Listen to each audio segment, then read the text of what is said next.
Quantos se encontram felizes mais uma vez por estar na casa de Deus? Então, sem perda de tempo, põe sobre os seus pés. Abra sua Bíblia comigo, por gentileza. O livro é de Atos dos Apóstolos. Capítulo é o versículo. O capítulo é o de número 1 e o versículo é o de número 8. Santo Espírito de Deus.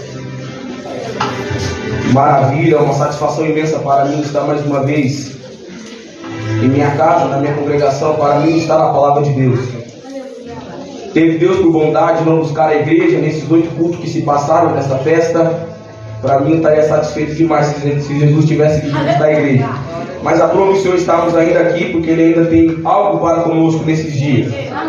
Então louva a Deus pelos dias que se passaram, essa festa que se passou, porque Deus fez grande coisa e somos testemunhas oculares do que Deus fez neste lugar. Então louva a Deus primeiramente pela oportunidade que Ele me concede, segundamente pelo meu pastor presidente, os irmãos que compõem esse ministério, o corpo de obreiro. Louva a Deus pela vida de cada um. E você que se dispôs de sair da sua casa para estar na casa de Deus, para ouvir mais uma vez a palavra. Não se perca de tempo, estou com um pouco de pressa. O capítulo é de número 1, versículo é de número 8.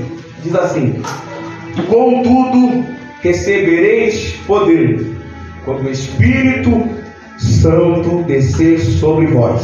E ser-me-eis testemunhas, tanto em Jerusalém, como em toda a Judéia, Samaria e até os confins da terra. Eu vou ler novamente o 8.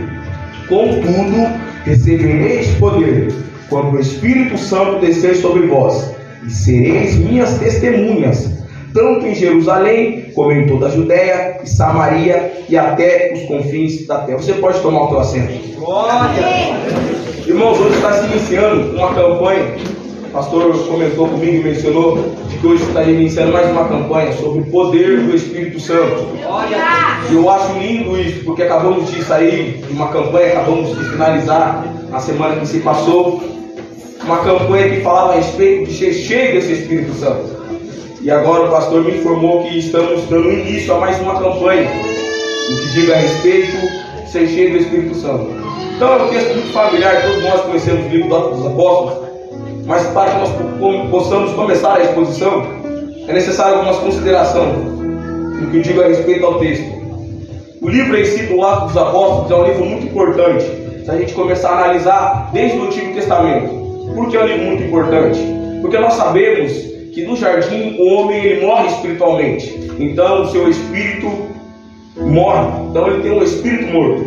E a partir disto começa a genealogia. No capítulo 6 de Gênesis começa uma nova geração através de Noé, quando Deus diz e olha para a raça que vai destruir todo aquele povo e diz assim: o meu espírito não vai conter para sempre com o homem, porque este é mau. Então a partir daí Deus manda o dilúvio, destrói toda aquela geração e começa uma nova geração, começa um novo povoado através de Noé. E nós sabemos então que a partir deste momento a presença de Deus era restrita no que eu digo a respeito ao templo, ou seja, o lugar do Santo dos Santos. A presença de Deus não saía daquele lugar. Onde a arca se movimentava, ela iria junto, mas a presença de Deus somente descia no Santo dos Santos. Uma pessoa só tinha um acesso nesse Santo dos Santos. Eu digo a respeito do sumo sacerdote. Então nós sabemos que o Espírito Santo descia sobre as pessoas somente por particularidades no que ele ia tratar com o povo. E eu me refiro a rei, sacerdote e profeta. Somente essas 3 classes recebiam o Espírito Santo. Então todas as pessoas não tinham o Espírito Santo, exceto essas 3 classes. É interessante que no livro de Números, capítulo de número 11, Moisés está passando por um período difícil no seu chamado, e ele diz para Deus que quer abandonar, quer largar o seu chamado. Aí o seu sogro, Jetro, lhe propõe uma sugestão de ele começar a dividir o povo. Um por cabeça de 10, outro por cabeça de 50, outro por cabeça de 100, até que chegasse Moisés.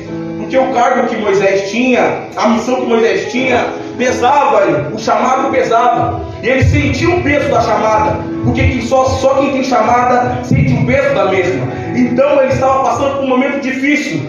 Aí então ele vai orar a Deus, dividir o povo, aqueles casos que não precisavam chegar até Moisés, este líder de 10, este líder de 50, este líder de 100, eles mesmos resolveriam. E é interessante que em Números 11, a Bíblia diz que Moisés ele ora ao Senhor para que o Senhor venha repartir o seu espírito com os homens. E é interessante que Josué agora encontra dois homens profetizando, Eldade e Medade. E ele vai até Moisés e fala assim: Moisés, tu não se importa desse homem estar profetizando? Tu não se importa desse homem estar profetizando? Moisés, com um ato ciumento, ele olha para Josué e diz assim: Moisés, quem dera que todo o povo fosse profeta. Ele estava dizendo: quem dera que todo o povo tivesse o Espírito Santo.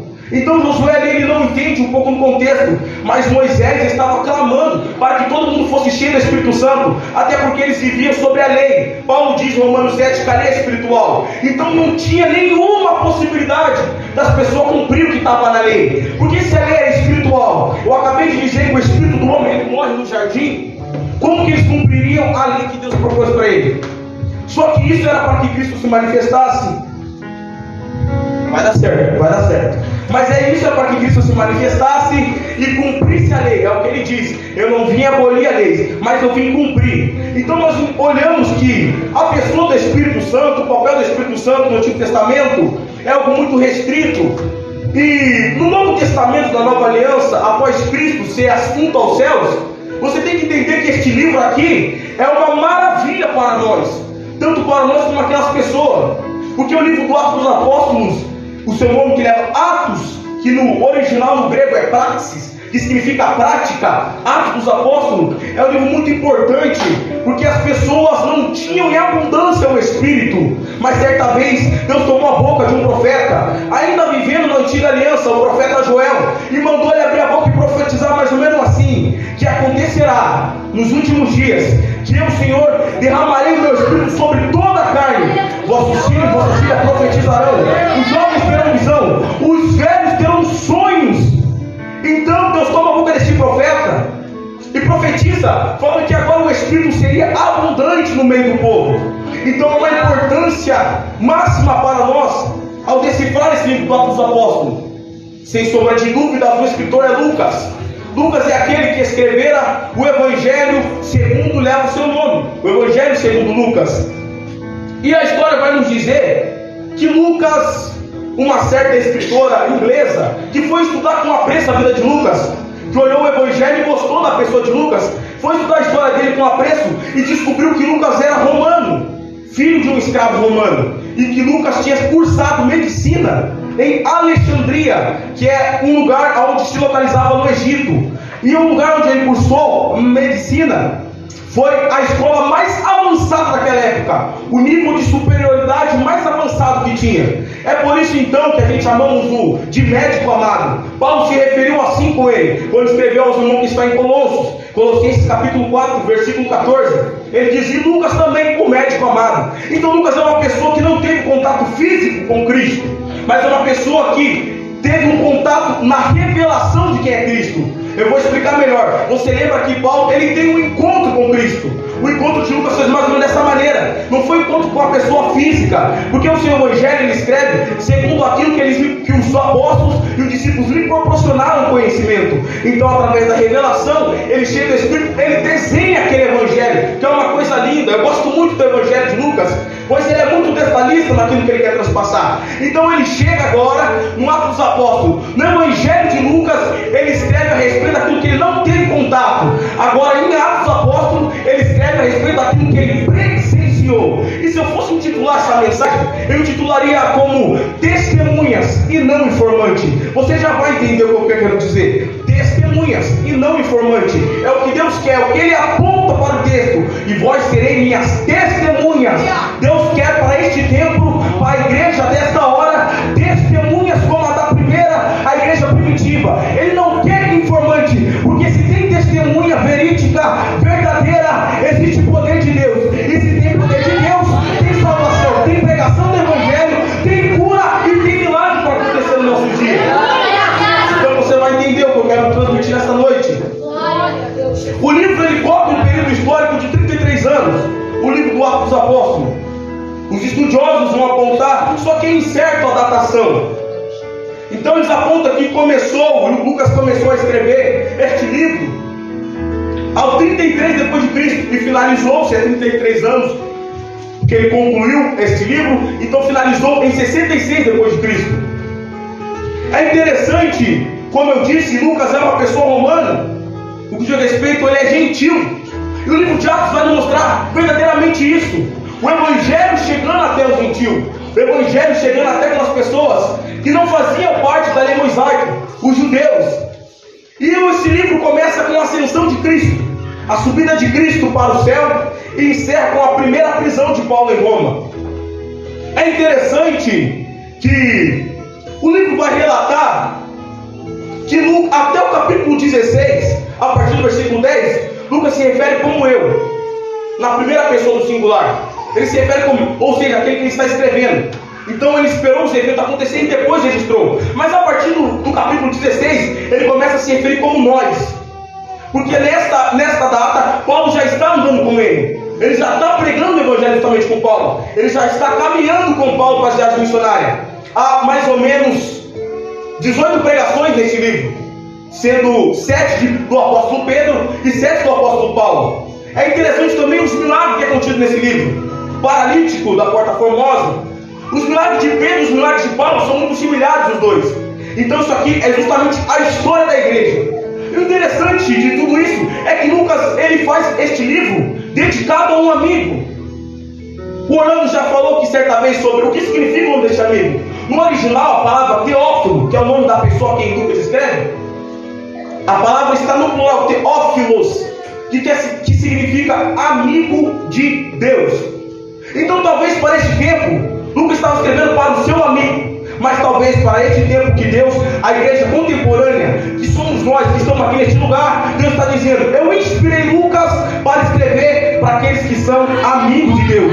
Ou seja, você e eu, nós somos amigos de Deus. João 15 nos mostra isso. Nós somos homem, ele é a árvore. Aí Jesus disse assim: se vós cumprireis a minha palavra, guardar o meu mandamento, eu não vos chamareis mais servo. Por que não chamareis servo? Porque o servo não sabe o que faz o seu senhor, mas vos chamareis amigo. Por tudo quanto eu tenho recebido de meu Pai, eu vos entreguei. Então essa mensagem é para os amigos de Deus.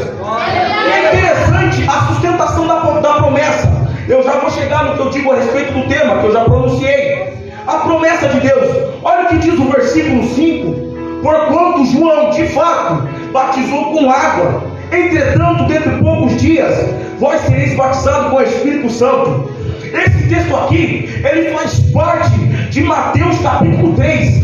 Quem está lembrado de João Batista pregando no deserto? Aí João Batista está pregando e a pregação dele é mais ou menos assim: arrependei-vos, pois é chegado o reino dos céus. Eu digo a vós que eu batizo com água para o arrependimento. Ou seja, esse é o batismo material, o batismo físico. Mas vem um que é antes de mim, que vem depois, mas batizará vocês com o Espírito Santo e com fogo. Ou seja, esse batismo é o sobrenatural, porque é uma diferença entre receber o Espírito Santo e ser batizado com o Espírito Santo.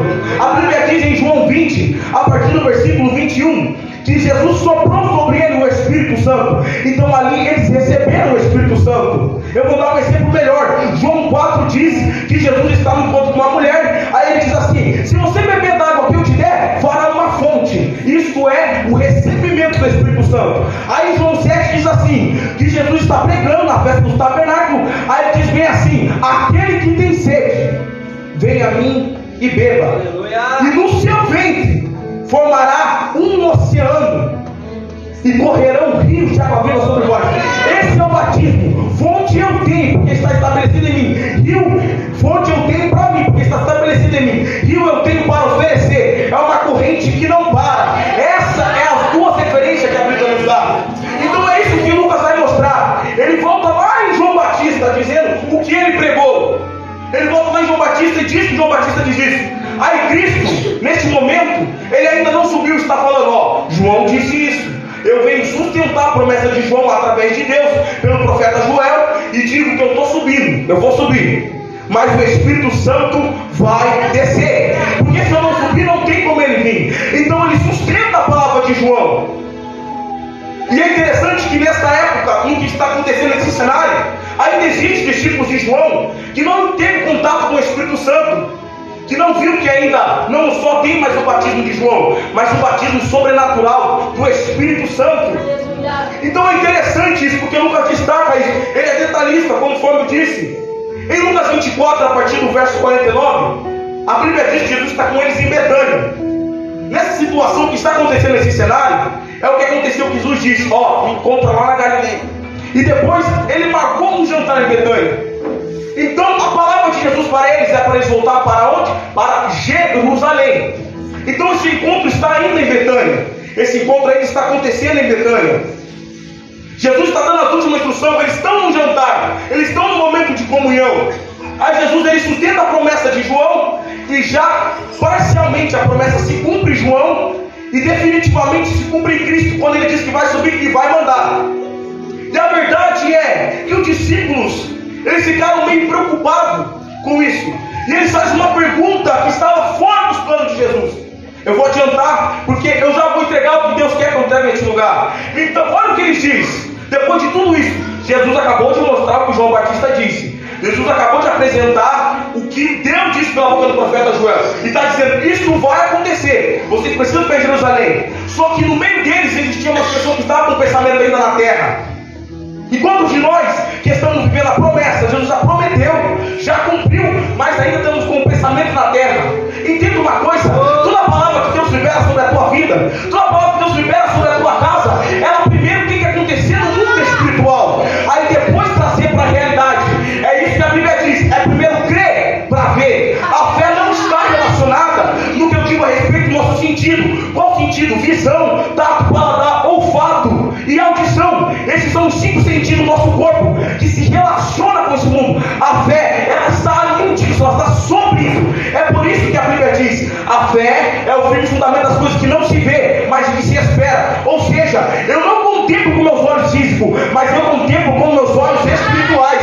Então eu estou dizendo, por esses dias, eu quero que você se atente no que eu já digo a teu respeito, porque é tempo da palavra passar da promessa, mas chegar ao cumprimento para a tua vida, chegar ao cumprimento para a tua história, chegar ao cumprimento para a tua casa.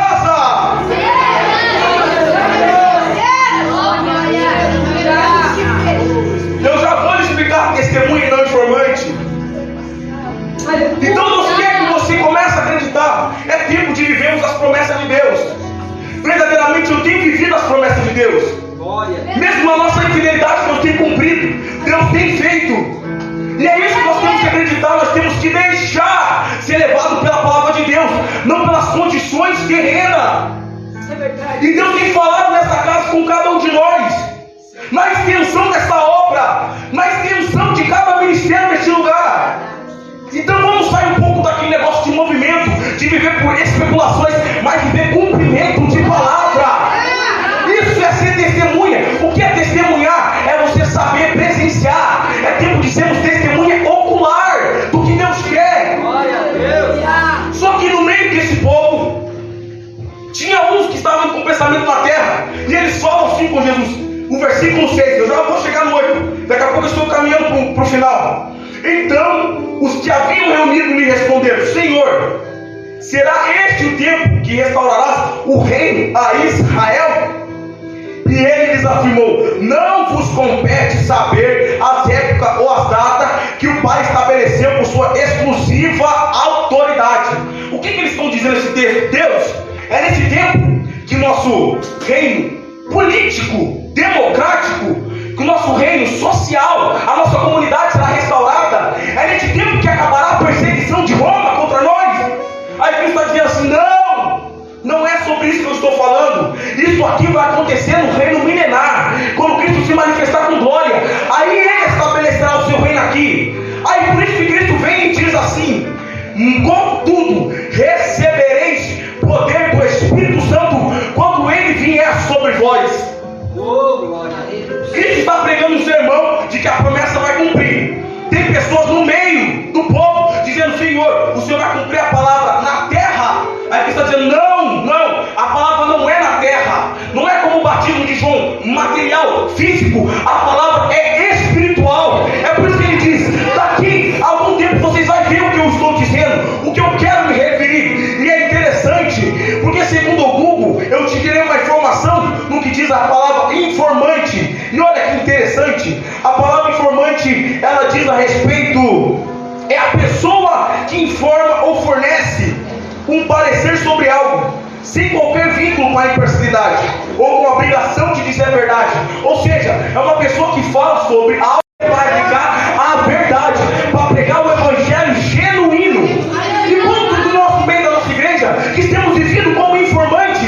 O que é um informante? É o crente que não se preocupa em se encher do Espírito Santo, é o crente que não se preocupa em falar sobre Jesus, fala que Deus fez na sua casa, na sua vida, fala que Deus fez através do seu negócio. Vai dizer, verdadeiramente existe um Deus que muda, existe um Deus salva.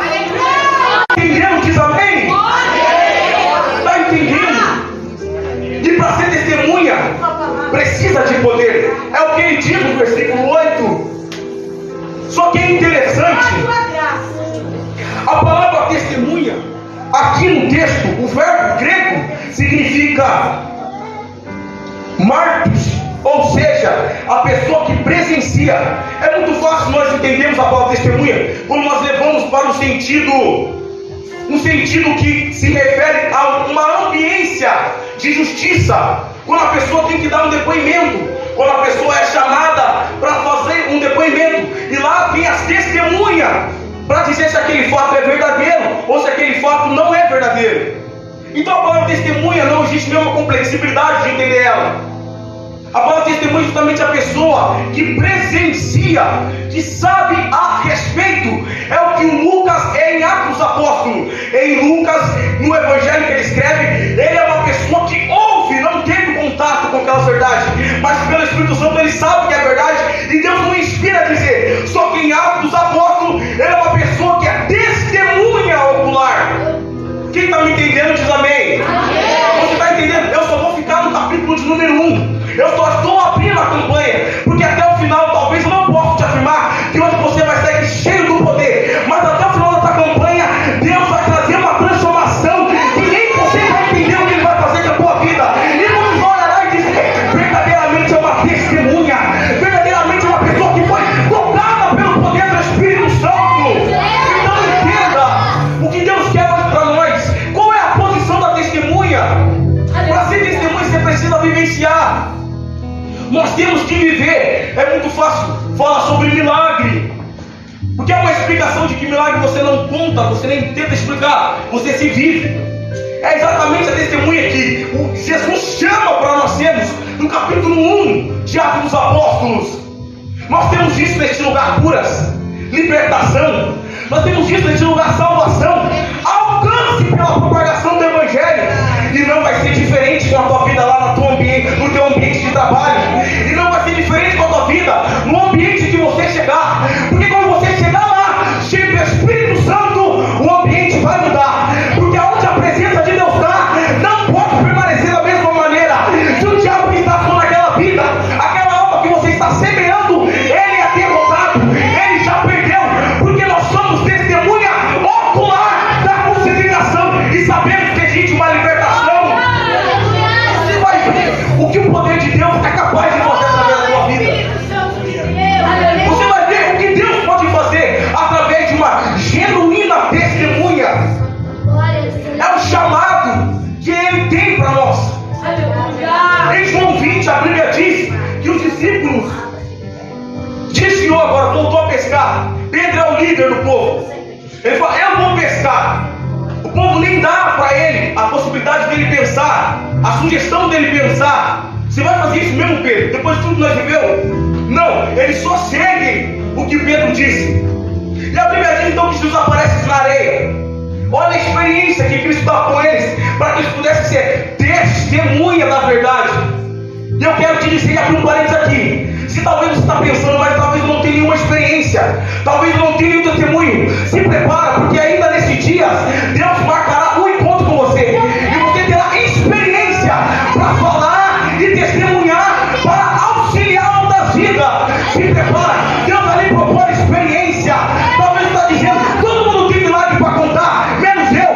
Deus vai bradar na terra, Deus vai bradar nessa casa, e vai chacoalhar e estremecer a sua vida, e você dará testemunho. Oh glória! Então Jesus chega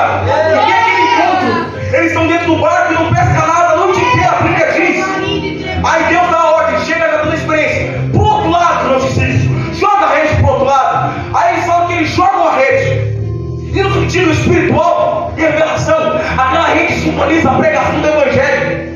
A noite foi o tempo que a igreja passou por perseguição, desde o primeiro século até o século 20. Só que no século 21, a ordem é jogar a rede para o outro lado. Porque o que vai vir de peixe? Oh glória! Oh glória! Eu digo peixe me referindo a almas. O que vai ter de almas voltando para o Evangelho? Nessa instância, no avivamento que Deus vai trazer sobre essa nação, vai ser algo que não vai conter para escrever em livros. Vai ser algo que vai impactar o nosso bairro, a nossa comunidade, a nossa cidade, o nosso país. Então entenda, Deus te quer como uma testemunha, porque ainda tem vidas para ser alcançadas através de você. Ele diz que o discípulo joga para o outro lado. O discípulo joga, pega o peixe. Aí eles reconhecem que é Cristo, eles descem, passa e já tem a comida preparada para eles. O peixe, a brasa e o pão. A experiência que Deus deu para ele, dizendo que ele não abandonava o seu povo. Cristo poderia se manifestar a qualquer um, mas ele se manifesta justamente àqueles que, por algum espaço de tempo, já esqueceu de tudo que viveu com Cristo. Em 3 anos e meio, ele já voltou para a pescaria. Deus disse para Pedro: Pedro, eu te chamei para serem pescadores de homens. Pedro sabe da responsabilidade e da autoridade que está sobre a sua cabeça, mas mesmo assim, ele toma uma atitude precipitada e vai para a pesca. Só que lá na pesca é interessante que Cristo vai até ele, aparece com ele e dá experiência. Não importa quão longe vocês foram, não importa quanto vocês influenciaram Pedro, o que importa é que o jantar, a comida está preparada. Pode descer, meu discípulo, porque tem peixe, tem brasa e tem pão. Vocês me abandonaram, voltaram à pesca, mas eu vim ao encontro de vocês, e esse será testemunho para ganhar vida. É testemunho que Deus quer para este tempo. Aleluia. Até porque ele diz: recebereis poder. A palavra poder aqui, na revista corrigida, é uma tradução estaria aqui virtude, que na verdade quer dizer dunamis. O que é dunamis? É um poder sobrenatural. É a palavra, é o dunamis, é o poder de Deus descendo. É uma capacidade, é uma habilidade para exercer algo. Só que essa habilidade, este poder que está sendo referido aqui, não se estuda para adquiri-lo. Ele não recebe em escolas que talvez nós temos hoje, na atualidade, no advento deste conhecimento, na disponibilidade, na acessibilidade da internet. Você não se encontra em nenhum lugar este poder, a não ser na pessoa do Espírito Santo. Até porque Deus quer testemunhas. Mas o poder não é dependente das testemunhas. As testemunhas é dependente do poder. Oh glória! O poder não depende da testemunha. O poder é o próprio Espírito Santo. Só que as testemunhas dependem do poder. E há uma necessidade para nós hoje vivenciarmos uma vida cheia do poder. Como eu digo testemunha, recentemente eu estive lá na casa da minha avó, depois que eu voltei de viagem em Minas Gerais. E lá eu conheci uma pessoa, um amigo da minha avó, um venezuelano. Ele começou a contar a sua história para mim, dizendo que ele outrora na Venezuela era bruxo, que para ele andar sobre chamas era normal, que para ele colocar velas, 5 velas na boca, soprar uma chama e virar uma só, isso era normal. E eu comecei a arrepiar, eu falei: meu Deus do céu, o que o senhor está querendo dizer para mim? Aí ele começou a falar sobre isso, a vida que ele levava, o pai que ele não era em casa. Só que ele disse que teve um encontro com Jesus também, a saber que a sua esposa não acreditava na sua religião, mas também não se envolvia com mais nada. Eu não acredito em nada, eu vou ficar em casa e cuidar dos meus filhos. E ele nessa vida de bruxaria, ele nessa vida, aí ele disse que ele recebeu um convite do seu cunhado para ir à igreja. Ele diz assim: eu não tenho nenhum problema com Deus, né? Eu e Deus somos amigos, na concepção e na percepção deles. Eu vou para a igreja lá, tanto faz para mim. Foi na igreja. E ele disse interessante que o pensamento dele era chegar na igreja, pedir uma oportunidade e fazer o seu show. Só que isso não aconteceu. Ele disse que chega na igreja, ele não deram a oportunidade. E ele destaca um negócio que eu fiquei impactado, duvidoso, mas depois o Espírito confiou no meu coração. Ele disse que quando as pessoas cantavam na frente, ele sabia todos os hinos sem conhecer nenhum. pessoas cantavam lá no altar e ele cantava lá no banco. E as pessoas que conheciam ele, né, a família que eles convidaram, ficaram perplexos com a situação. Mas quando que esse homem conhece esse hino? Nunca. E ele naquela intuição de afronta de receber uma oportunidade, diz que ele não tem oportunidade. Mas daí concederam uma oportunidade para ele. Quando o pregador conclui o sermão e diz: quem quer aceitar Jesus? Aí ele esperou pela oportunidade, ele falou que vem até o altar. E naquela oportunidade ele diz que entrega a vida para Jesus. Ele repete o que o pastor e o pregador naquela noite diz, entrega a vida para Jesus. Ele diz que então naquele momento ele não foi embora.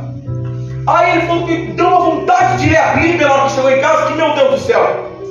Aí ele falou que abriu a Bíblia em Gálatas 5 e foi ler as obras da carne. Aí ele falou, dessa hora até dei risada, irmão. Ele falou que começou a ler prostituição, imoralidade. Ele falou, meu Deus do céu. Aí o versículo termina, esses não herdarão o reino dos céus. Aí começou, ele falou assim, meu Deus do céu, o único que eu não sou aqui é homossexual, é viado, mas resto eu sou tudo. Eu sei que deu uma risada no ele. Falou assim, eu olhei assim e falei, não, o resto eu sou tudo.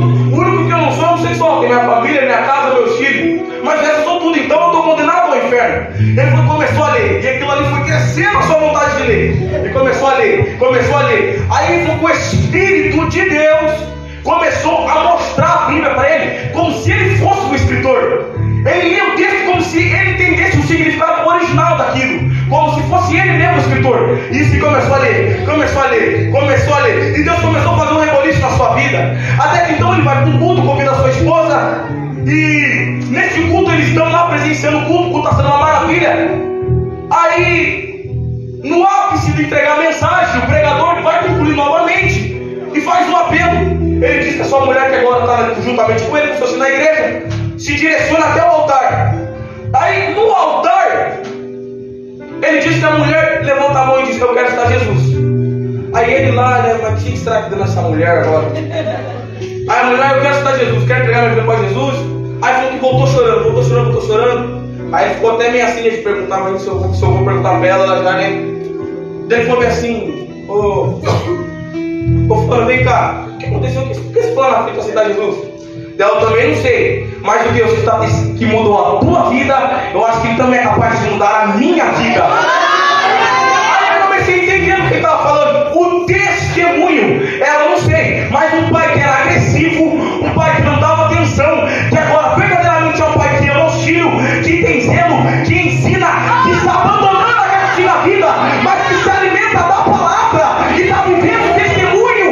Eu não sei o que está acontecendo, mas eu também quero acreditar te transformando. É testemunha que Deus quer para esse tempo. Levantar a séria, fluir. Presta atenção. Só que ele disse para mim que depois disso Deus começou a usar ele sobremaneira. Só que uma coisa ainda doía no seu coração, pelo fato de pessoas que eram informantes, não testemunha, chegar até ele e tentar apresentar o evangelho, em vez de ganhar ele ganhou.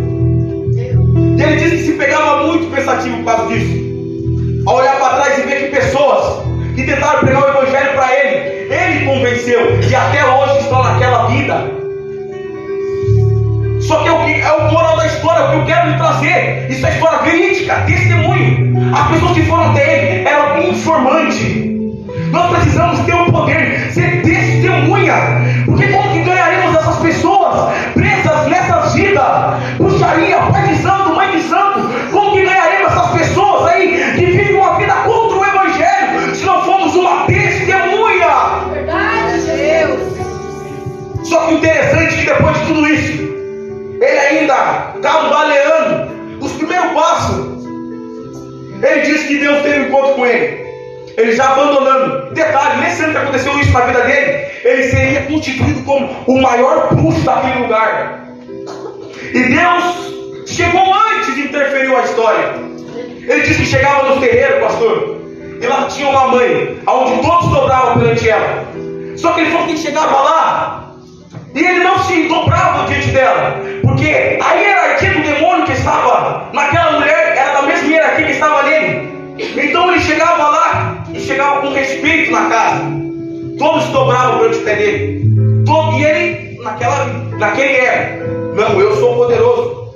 E quando Deus chega na história. E ele diz então que está ali na palavra na sua casa, todos os irmãos lá, primos, cunhados, que está lá. E quando ele está na palavra, ele lê na palavra na sua casa, ele diz que desceu um temor naquela casa.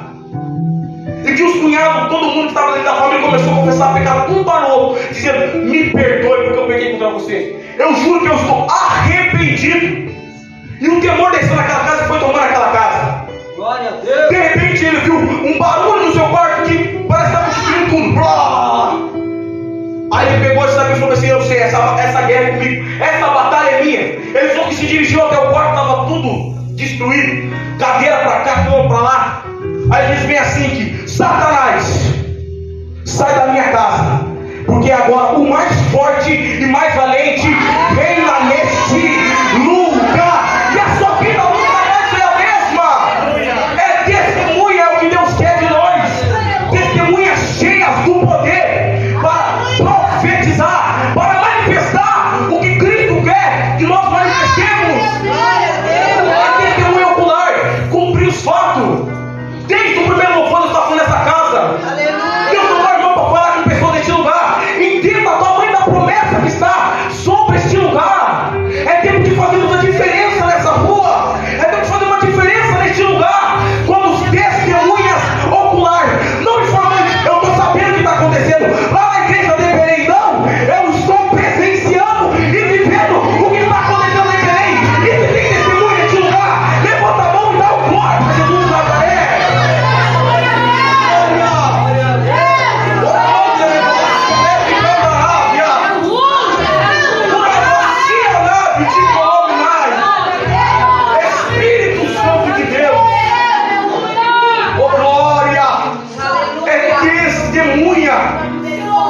Eu estou caminhando para o final, porque o meu tempo está esgotado.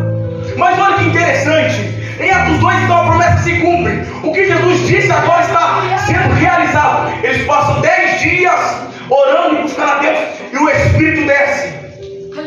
Fique de pé comigo, eu quero finalizar. O Espírito Santo desce.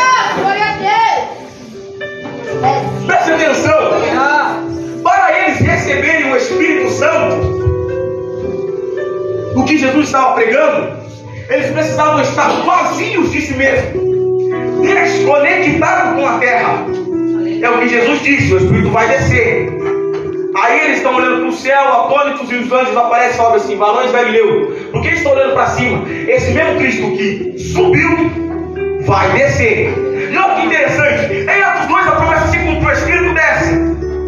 E para ele ser cheio do Espírito, eles precisavam estar vazios de si mesmos. Só que, como testemunhas oculares para este novo tempo, não vai subir ninguém vazio, porque o Cristo que subiu, que os anjos anunciou que ele vai descer, mas para subir com ele, agora não pode estar vazio, tem que estar cheio.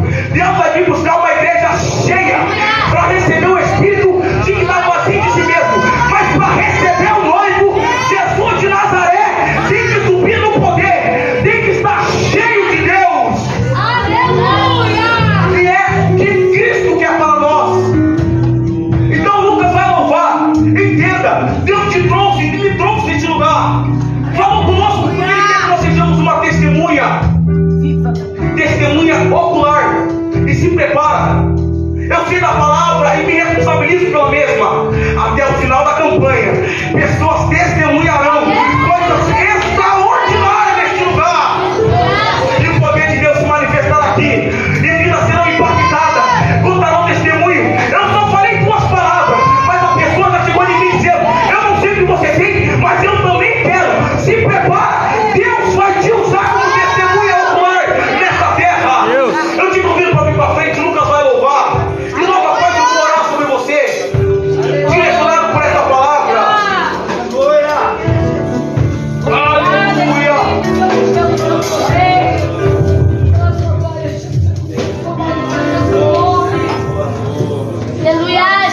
Glória a Deus. Deus que é testemunha, meu Senhor. Cumprimento todos com a paz do Senhor Jesus. Amém. Comece a buscar o poder do Espírito Santo. Oh, me adora Ele nessa noite. Santo, santo é o nome do Senhor. glória.